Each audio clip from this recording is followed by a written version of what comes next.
these kids have been cooped up. The parents want to get out. So where do you want to go? So if you're on TikTok, if you've got a overly friendly person that works with you, you might not be social. That's okay.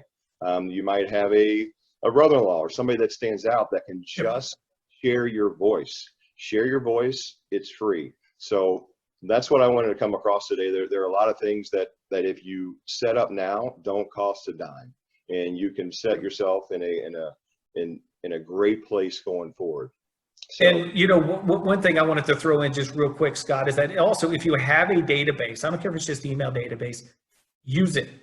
Don't just send out the same old stuff. Again, be creative on that. Great example. I had a sales presentation this morning with a guy who owns 3 restaurants in New York.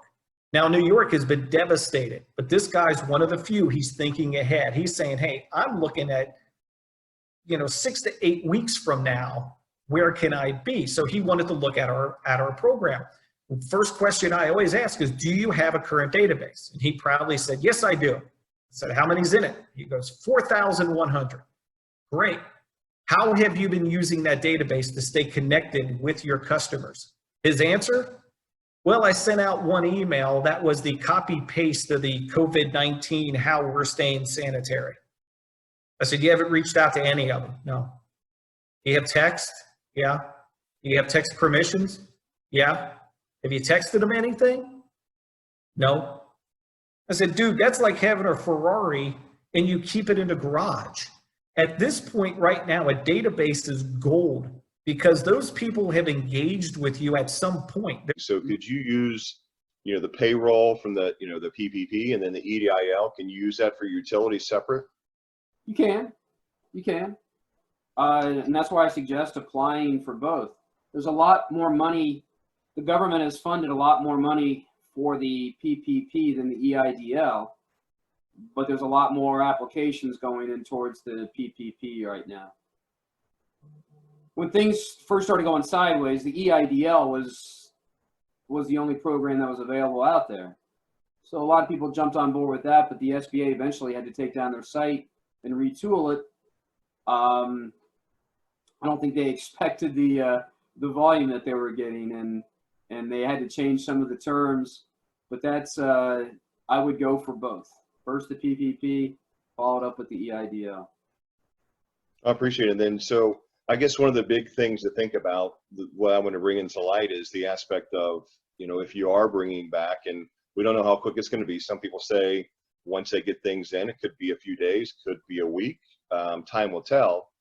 But from what I'm gathering, it's time now, if you are applying today or on Monday, to kind of get your ducks in a row, right? To, really take a look at who you're going to bring back where, whether it's employees, line workers, assistant managers, GMs, and how does that work on like delegation? Just all that matters is just the amount of funding, like per rep, or how does that work?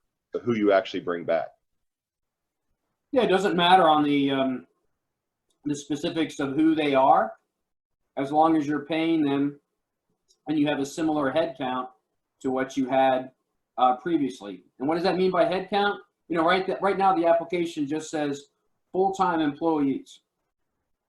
It doesn't say when those full-time employees were. It doesn't say full-time equivalent, or maybe it just says number of employees. It doesn't specify a time.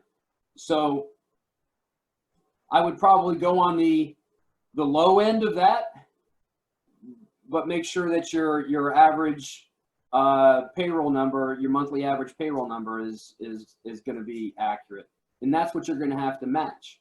So if your PPP ends up being, if they give you $100,000, because that's 2.5 times your average monthly payroll, only 25% of that amount can be used for something else.